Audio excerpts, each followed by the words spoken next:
Next topic आ रहा हमारा लोक कल्याणकारी राज्य, वेलफेयर स्टेट। देखिए आजकल के प्रचलित समाज के अंतर्गत लोक कल्याणकारी राज्य, welfare state, new emerging trends of welfare state. What is definition of welfare state? देखिए बच्चों, जो वर्तमान बदलते युग की हम लोग बात करें तो वेलफेयर स्टेट जो है आज आधुनिक समय की एक मांग हो गई है। और ऐसी स्थिति के अंतर्गत हम लोग देखें कि अरिस्टोटल ने क्या कहा है। अरिस्टोटल ने कहा है मनुष्य एक सामाजिक प्राणी है, अगर वह समाज के बिना रहता है तो या तो वह पशु है या फिर वह देवता है। यानी कि राज्य के अभाव में समाज में अराजकता बढ़ जाएगी, मनुष्य का जीना दुष्कर हो जाएगा। तो इसीलिए राज्य का निर्माण की आवश्यकता महसूस की गई। और इस राज्य के निर्माण के अंतर्गत हम लोग देखते हैं मूल रूप से तो हमारे सामने प्रश्न ये होता है कि राज्य कैसा हो, व्हाट इज स्टेट, राज्य कैसा होना चाहिए और राज्य के उद्देश्य क्या है। हॉब्स, लोक, रूसो की बात करें, सामाजिक समझौता सिद्धांत की बात करें या बेंथम और जेस मिल की बात करें। बेंथम कहता अधिकतम व्यक्तियों का अधिकतम सुख। तो इस प्रकार राज्य का उद्देश्य क्लियर होने चाहिए कि राज्य कैसा है। राज्य आदर्शवाद भी है, राज्य अराजकतावाद भी है, राज्य लोक कल्याणकारी है, तानाशाही भी है, राजतंत्र ही है। तो जो राज्य जनता का अधिक से अधिक कल्याण करता है वह वेलफेयर स्टेट है, लोक कल्याणकारी राज्य। अब्राहम लिंकन ने क्या कहा है, कल्याणकारी राज्य वह है जो अपनी आर्थिक व्यवस्था का संचालन आय के अधिकाधिक समान वितरण के उद्देश्य से करता है। तो ऐसी स्थिति के अंतर्गत हम अगर वेलफेयर स्टेट की बात करें तो हम लोग देखते हैं कि लोक कल्याणकारी राज्य के अंतर्गत जो है वेलफेयर स्टेट, जनता का अधिक से अधिक कल्याण करना, उसे हम लोग कहते हैं वेलफेयर स्टेट।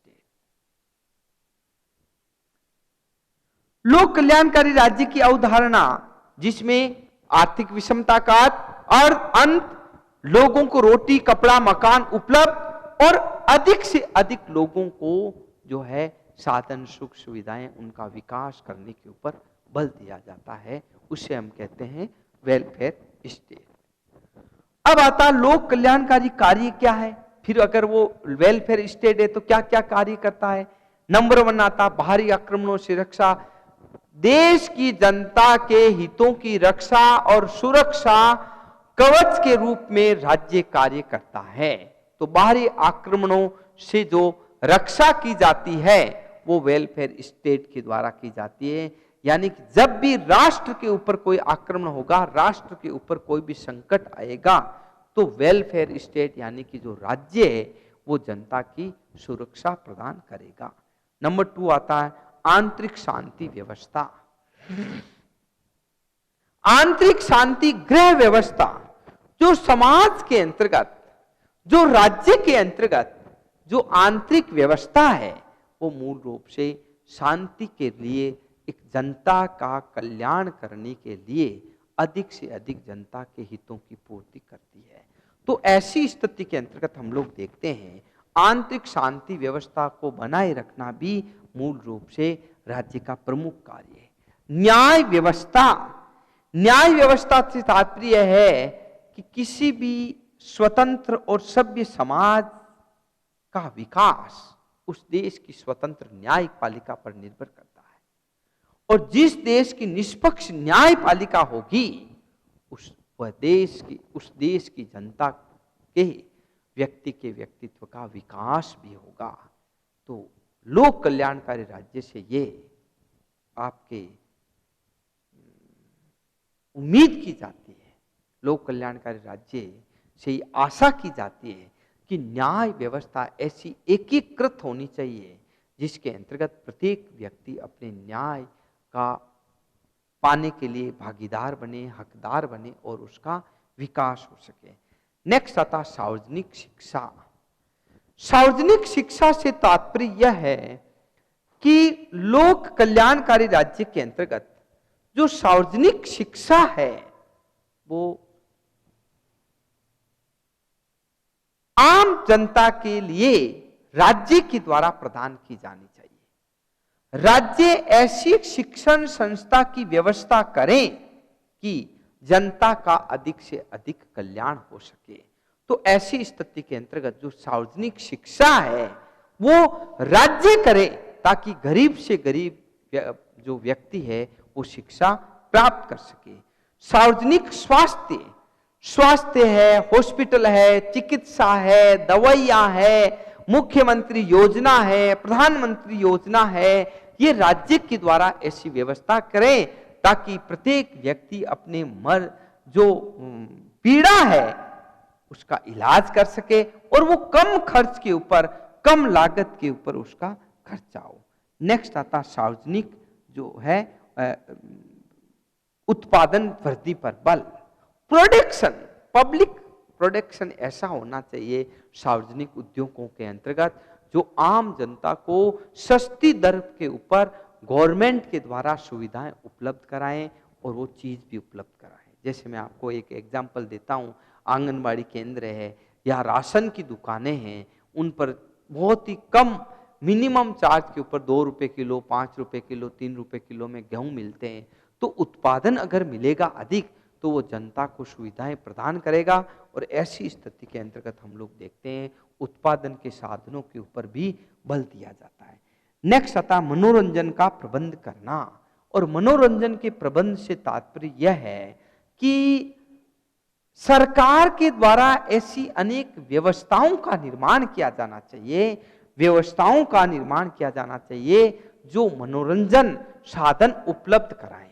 और ये साधन सारे के सारे मैं आपको बताऊं कि मूल रूप से जो है ये मनोरंजन के जितने भी साधन हैं वो आम जनता के लिए सरकार के द्वारा कम कीमत पर उपलब्ध होगा तो उससे वेलफेयर स्टेट की भावना बढ़ेगी। नेक्स्ट आता है आर्थिक विषमता का अंत करना। ये बहुत बढ़िया टॉपिक है। लोक कल्याणकारी राज्य का प्रमुख उद्देश्य होना चाहिए कि जो आर्थिक विषमता है उसका अंत किया जाना चाहिए। और आर्थिक विषमता से तात्पर्य है कि समाज के अंतर्गत जो व्यवस्था है उसका अंत किया जाना चाहिए ताकि समाज के अंतर्गत जो है व्यक्ति, कोई भी जो व्यक्ति है वो मूल रूप से आर्थिक दृष्टि से अमीर और गरीब नहीं होगा ताकि समाज के अंतर्गत सभी के व्यक्तित्व का विकास हो सके। तो ऐसी स्थिति के अंतर्गत हम लोग देखते हैं कि वेलफेयर स्टेट जो है नेक्स्ट जो बल देता है वो है समानता और स्वतंत्रता पर बल। लोक कल्याणकारी राज्य का प्रमुख उद्देश्य है कि वह समानता और स्वतंत्रता पर बल देता है, यानी कि समाज के अंतर्गत इक्विलिटी और फ्रीडम दोनों के अंतर्गत जो है बल देता है ताकि समाज में कोई भी व्यक्ति मूल रूप से आर्थिक सामाजिक दृष्टि से गुलाम नहीं रहे और न ही उसका आर्थिक दृष्टि से गुलाम रहे। तो ऐसी स्थिति के अंतर्गत वेलफेयर स्टेट के अंतर्गत जो है इस बात पर बल दिया जाता है। ये आज वर्तमान में बदलते परिप्रेक्ष्य के अंतर्गत हम जब दुनिया का अध्ययन करते हैं तो आप लोग देखते हो कि लोकतांत्रिक शासन प्रणाली के अंतर्गत वेलफेयर स्टेट, लोकतांत्रिक शासन प्रणाली में लोक कल्याणकारी राज्य को महत्व दिया जाता है। नेक्स्ट जो टॉपिक आ रहा है वो आ रहा है गांधीवाद और सर्वोदय राज्य की। गांधीवाद एवं सर्वोदय।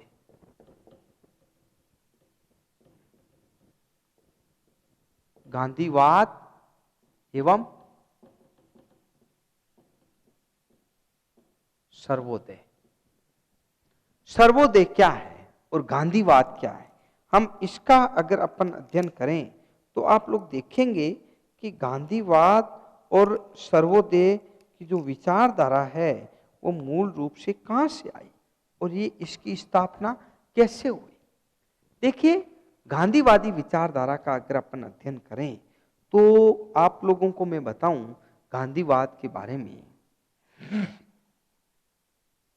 भारतीय राजनीति के अंतर्गत भारत के राष्ट्रपिता मोहनदास करमचंद गांधी का अपन अध्ययन करें तो मोहनदास करमचंद गांधी 2 अक्टूबर 1869 को गुजरात के काठियावाड़ स्थान पोरबंदर नामक स्थान पर इनका जन्म हुआ। जन्म वहां होने के पश्चात पिता करमचंद गांधी ने, क्योंकि वो काठियावाड़ के देशी रियासत के दीवान थे और छोटी उम्र में जो है उनकी शादी कस्तूरबा बाई से कर दी गई। माता धार्मिक प्रवृत्ति की थी और ऐसी स्थिति के अंतर्गत मोहनदास करमचंद गांधी को विलायत में शिक्षा प्राप्त करने का अवसर मिला। जब विलायत से शिक्षा प्राप्त करके भारत लौटे तो 1914 के अंतर्गत आप लोगों को बताऊं वह मूल रूप से वकालत करके दक्षिण अफ्रीका गए और वहां अब्दुल्ला केस लड़ा। फिर इंडिया आए। इंडिया के अंतर्गत 1915 के अंतर्गत मैं आपको बताऊं भारतीय राष्ट्रीय राजनीति में इन्वॉल्वमेंट होते हैं और आपको बताऊं 1915 के पश्चात सबसे पहले उन्होंने 1917 के अंतर्गत चंपारण का आंदोलन किया। चंपारण का 1917 में आंदोलन किया और उसके पश्चात आप लोग देखिए मोहनदास करमचंद गांधी ने 1919 के रोलेक्ट एक्ट काला जो कानून पारित हुआ उसका विरोध किया। 1920 में असहयोग आंदोलन किया और 1922 के अंतर्गत उन्होंने चोरा चोरी कांड का विरोध किया। 1927 में साइमन गोबैक और 1930 के अंतर्गत हम लोग देखते हैं कि भारत के राष्ट्रपिता महात्मा गांधी ने सविनय अवज्ञा आंदोलन किया। 1932 के अंतर्गत हम लोग चले 31 और 32 के अंतर्गत तो भारत के राष्ट्रपिता गोलमेज सम्मेलन में गए और ऐसे अनेक आंदोलन किए और उसके पश्चात हम लोग देखते हैं कि भारत के राष्ट्रपिता मोहनदास करमचंद गांधी ने 1942 के अंतर्गत डू एंड डाई, करो या मरो की नीति का विचार दिया था।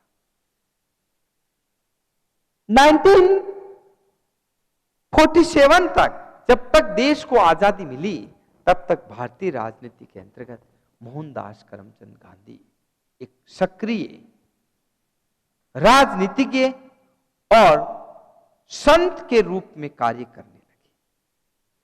मोहनदास करमचंद गांधी की विचारधारा और दर्शन को हम लोग देखें तो गांधी मूल रूप से राजनीतिज्ञ नहीं थे। उन्होंने एक आदर्श राज्य की परिकल्पना की और उस आदर्श राज्य की परिकल्पना का हम लोग निर्माण देखें तो आप लोग देखेंगे कि गांधी का आदर्श राज्य क्या था। उस आदर्श राज्य के अंतर्गत उन्होंने आर्थिक विषमता के अंत की बात कही और आर्थिक सामाजिक रूप से सभी व्यक्तियों को समाज के अंतर्गत एक राम राज्य की परिकल्पना की। और वो राम राज्य क्या था? नंबर 1, शासन का लोकतांत्रिक स्वरूप। मोहनदास करमचंद गांधी ने जो विचारधारा और दर्शन दिया वो मूल रूप से लोकतांत्रिक स्वरूप के ऊपर। उन्होंने कहा कि जो डेमोक्रेसी मॉडल है वो मूल रूप से विकेंद्रीकृत होना चाहिए, केंद्रीकृत नहीं होना चाहिए। और ऐसी स्थिति के अंतर्गत हम लोग देखते हैं शासन का स्वरूप था वो डेमोक्रेसी मॉडल, लोकतांत्रिक शासन प्रणाली के ऊपर बल दिया उन्होंने, क्योंकि अंग्रेजों की ब्रिटिश सरकार की शासन प्रणाली से वो स्वतंत्र हुए थे। तो ऐसी स्थिति में गांधी ने लोकतांत्रिक शासन प्रणाली पर बल दिया। नंबर 2 आता है सत्ता का विकेंद्रीकरण। गांधी ने तालुका स्तर पर, पंचायत स्तर पर, जिला स्तर पर जो है सत्ता का अधिक से अधिक विकेंद्रीकरण करने पर बल दिया। उन्होंने सत्ता के केंद्रीकरण पर बल नहीं दिया। उन्होंने कहा जितनी ज्यादा सत्ता विकेंद्रीकृत होगी उतना अधिक ही व्यक्ति के व्यक्तित्व का विकास होगा, राज्य का विकास होगा, देश का विकास होगा।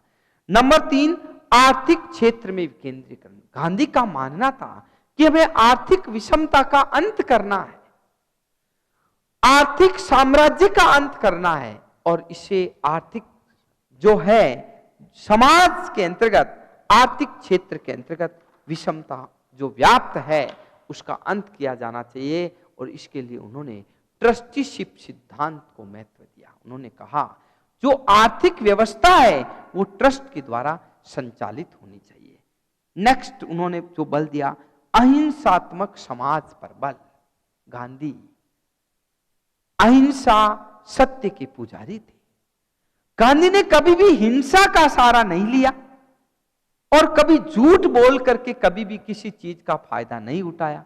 उन्होंने हमेशा अहिंसा का, सत्य का, साध्य और साधनों के पवित्रता पर बल दिया। इसलिए गांधी की जो विचारधारा है वो अहिंसात्मक समाज, यानी कि उन्होंने नॉन वायलेंस एंड पीस के द्वारा एक राज्य की परिकल्पना की जिसके अंदर सभी लोग सुखी और संपन्न रहे। नेक्स्ट पॉइंट, नागरिक अधिकारों पर बल। उन्होंने कहा व्यक्ति के व्यक्तित्व विकास के लिए फंडामेंटल राइट्स का होना जरूरी है। नागरिक अधिकार, फंडामेंटल राइट्स। तो ऐसी स्थिति के अंतर्गत जो इक्वलिटी है, जो फ्रीडम है, गांधी की विचारधारा थी कि व्यक्ति के व्यक्तित्व विकास के अंतर्गत नागरिकों के अधिकार होने चाहिए, और जब वह अधिकार बने रहेंगे तो व्यक्ति के व्यक्तित्व का विकास होगा। नेक्स्ट आता है निजी संपत्ति का अस्तित्व है। गांधी ने कहा व्यक्ति को संपत्ति उतनी रखनी चाहिए जितनी जरूरत हो, अर्थात उन्होंने अपरिग्रह सिद्धांत पर बल दिया, लेकिन निजी संपत्ति पर भी बल दिया कि जितनी जिस व्यक्ति को जितना जरूरत हो उतना उसे रखना चाहिए। नेक्स्ट आता है श्रम की अनिवार्यता पर बल।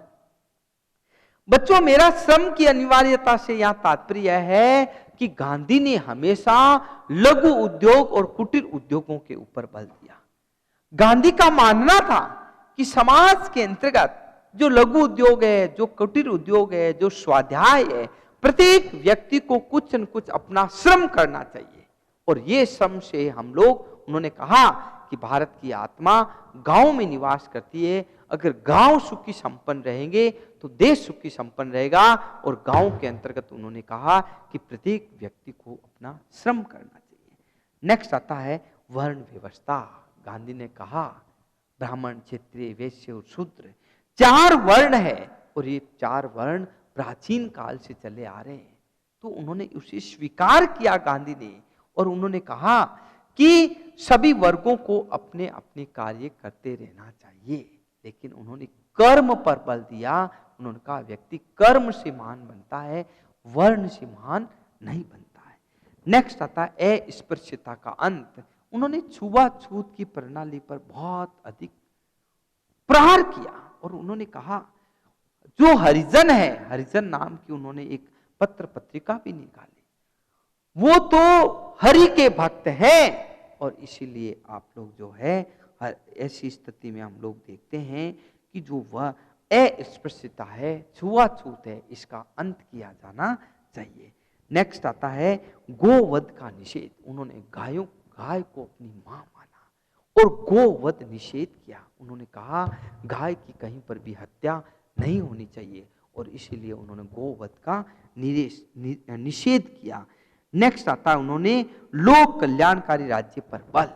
लोक कल्याणकारी का तात्पर्य है अधिक से अधिक जनता का कल्याण करना और अधिक से अधिक जनता के हितों की पूर्ति करना, यानी कि गांधी लोक कल्याणकारी विचारधारा में विश्वास करते थे। और लास्ट आता है धर्मनिरपेक्ष राज्य पर बल। गांधी की जो विचारधारा थी, गांधी का जो दर्शन था, वो मूल रूप से लोक कल्याणकारी विचारधारा के ऊपर आधारित था। तो ऐसी स्थिति के अंतर्गत हम लोग देखते हैं, गांधी की विचारधारा और दर्शन को हम लोग देखें तो हम लोग कहते हैं कि गांधी मूल रूप से जो है आपके इस बात पर बल देते थे कि सेकुलरिज्म होना चाहिए। उन्होंने किसी भी धर्म को महत्व नहीं दिया। उन्होंने हिंदू, मुस्लिम, सिख, ईसाई सांप्रदायिक निर्वाचन प्रणाली का विरोध किया जब मोहम्मद अली जिन्ना ने हट धर्मिता दिखाई थी, और उन्होंने तब भी जब देश को आजादी दिलानी थी तब भी उन्होंने कहा कि हिंदू मुस्लिम सिख ईसाई सभी हम भाई भाई हैं, और इसीलिए उन्होंने किसी भी धर्म को महत्व नहीं दिया। तो इस तरह से मोहनदास करमचंद गांधी ने अपने राजनीतिक विचारों के अंतर्गत सभी वर्गों और हितों को महत्व देते हुए एक आदर्श राज्य की परिकल्पना पर बल दिया। नेक्स्ट जो टॉपिक आ रहा है, पॉइंट आ रहा है, वो आ रहा है सर्वोदय। देखिए सर्वोदय क्या है, सर्वोदय की विचारधारा क्या है, सर्वोदय से हमारा तात्पर्य क्या है। सर्वोदय को हम लोग देखें तो देखिए सर्वोदय की जो विचारधारा और दर्शन है वो मूल रूप से गांधी की विचारधारा है, और इसको आगे विनोबा ने बढ़ाया था। सर्वोदय का तात्पर्य है सभी का उदय, जो निम्न वर्ग के तबके हैं, जिनका अभी तक उदय नहीं हुआ है, जिनका अभी तक विकास नहीं हुआ है, उनका विकास करना सर्वोदय का प्रमुख आधार है। तो सर्वोदय ने गांधी ने अपनी विचारधारा के अंतर्गत सर्वोदय को महत्व देते हुए कहा कि राज्य का जो है कोई जरूरत नहीं है, राज्य जैसी संस्था की जरूरत नहीं है, क्योंकि राज्य को हिंसा पर आधारित मानते थे और अराजकतावादियों की भांति राज्य के आलोचक थे। राज्य को उन्होंने कहा राज्य विहीन होना चाहिए, राज्य की कोई जरूरत ही नहीं है। और ऐसी स्थिति में गांधी के अनुसार सत्ता का विकेंद्रीकरण कर लोकतंत्र के 3 दोष है, अधिकारों का दुरुपयोग, अराजकता और भ्रष्टाचार, राज्य संस्था को समाप्त कर देने से ये दोष दूर हो जाएंगे। ये सर्वोदय विचारधारा में उन्होंने कही। नंबर 2 उन्होंने कही थी विकेंद्रीकृत समाज। सर्वोदय विचारधाराओं ने कहा प्रत्येक ग्राम सामाजिक जीवन की प्रथम इकाई है, और पंचायत से आप लोग ग्राम पंचायत है, पंचायत समिति है, जिला स्तर है। उन्होंने विकेंद्रीकृत समाज की व्यवस्था पर बल दिया। नंबर 3 उन्होंने कहा दलविहीन प्रजातंत्र।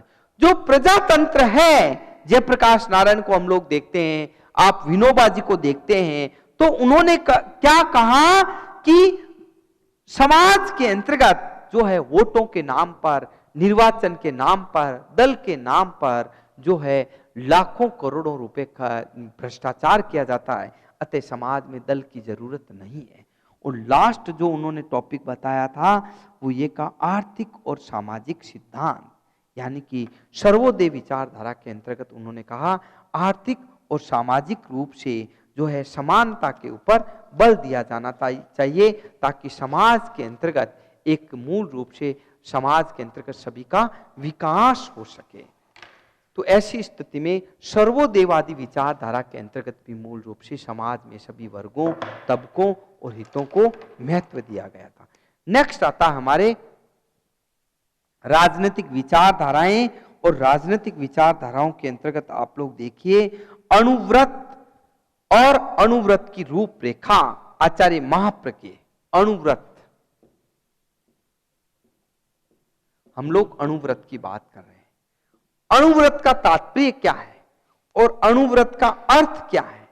देखिए राजनीतिक विचारधाराओं और दर्शन के अंतर्गत हम लोग अणुव्रत का अर्थ समझें तो अणु का मतलब होता है छोटा, छोटे छोटे कण, और व्रत का मतलब होता है जो है संकल्प, छोटे छोटे संकल्प, छोटे छोटे नियम, और उन नियमों के आधार पर ऐसे संकल्प ले हमारे जीवन के अंतर्गत, ताकि हम अपने जीवन का निर्माण कर सके, जीवन के लक्ष्य को प्राप्त कर सके। तो ऐसी स्थिति के अंतर्गत हम लोग अगर अणुव्रत की बात करें तो आप लोग देखेंगे छोटे छोटे नियम और संकल्पों के द्वारा समाज के अंतर्गत जो है मूल रूप से इसका विकास कर सके। अणुव्रत के जो लक्ष्य हैं, अणुव्रत के जो तात्पर्य हैं, वो मूल रूप से है नंबर 1 आता है बाहरी आक्रमणों से रक्षा। अणुव्रत के द्वारा हमारे शरीर के अंतर्गत, हमारे देश के अंतर्गत हम संकल्प लेते हैं देश की रक्षा का, स्वाभिमान का, और वो अणुव्रत बाहरी आक्रमणों से रक्षा करता है। नंबर 2 आ रहा है नैतिक जागरण। नैतिक, हमारे जो मन और मस्तिष्क में जो कृषि के नाते जो नैतिकता है, जो मोरलिटी है, वो अवेयरनेस आती उन संकल्पों के माध्यम से।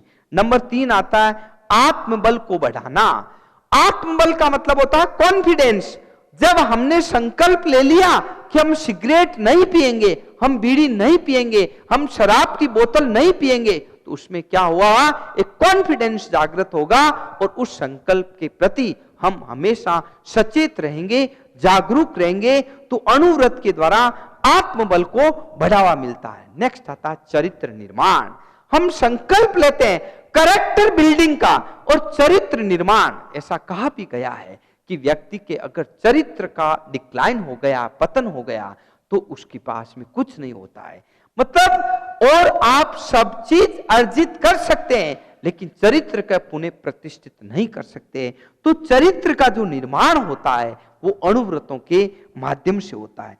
नेक्स्ट आता आत्म संयम की प्रेरणा। और आत्म संयम की प्रेरणा से तात्पर्य यह है कि हमें अपने जीवन को संयमित करना है, इंद्रियों को संयमित करना है, और उन संयमित जीवन की प्रेरणा के द्वारा हम समाज के अंतर्गत एक संदेश देते हैं, जागरूकता का संदेश देते हैं, और उन संयम ही जीवन है। संयम है। आचार्य तुलसी ने क्या कहा है?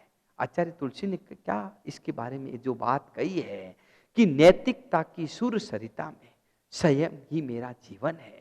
यानी कि आप अपना संयमित जीवन रख करके भी जीवन के नए सोपान को प्राप्त कर सकते हो। यानी कि इच्छाओं को कंट्रोल करना ही संयम का तात्पर्य है। नेक्स्ट आता है शांति व एकता। अणुव्रत हमेशा, आचार्य तुलसी कहते हैं कि हमें शांति के द्वारा कार्य करना चाहिए, अहिंसा के द्वारा कार्य करना चाहिए, और हम हमेशा एक परिवार के द्वारा देख करके ही जीवन का निर्माण कर सकते हैं। और इसीलिए आप लोग देखते हो जैन विश्व भारती एक कामधेनु के रूप में आज कार्य कर रही है। और ये सब क्या है? ये एक परिवार है, एक कुटुंब है। और वो क्या किससे होता है? शांति से, एकता से, समन्वय से, विचारों से। इन हम लोग देखते हैं शांति और एकता का निर्माण होता है। नेक्स्ट आता है अहिंसक समाज की संरचना। हिंसा हमेशा समाज के अंतर्गत क्रांति करती है और अहिंसा हमेशा समाज को प्रगति देती है।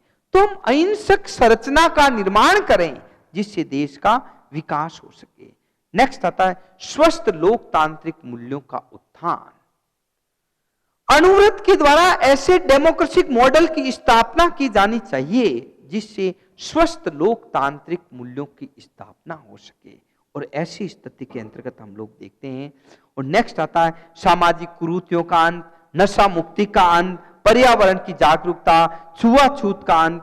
तो मूल रूप से अणुव्रती जो समाज है वो नशा मुक्ति की बात करता है, पर्यावरण संरक्षण की बात करता है, छुआछूत के समाप्त की बात करता है, ताकि समाज के अंतर्गत एक ऐसी व्यवस्था का निर्माण हो सके जिससे राष्ट्रीय समाज का स्वरूप ऐसा हो जो नॉन वायलेंस एंड पीस, अहिंसा और शांति के द्वारा समाज के अंतर्गत निर्माण हो। और इसके लिए मैं आपको बता दूं, हमारे आचार्य श्री तुलसी है, आचार्य श्री महाप्रज्ञ है, आचार्य श्री वर्तमान महासमण है, वो पूरे विश्व में पैदल भ्रमण करके अणुव्रत का संदेश देते हैं, अहिंसा शांति का संदेश देते हैं, जिससे आज समाज के अंतर्गत एक नवीन चेतना जागृत हो रही है।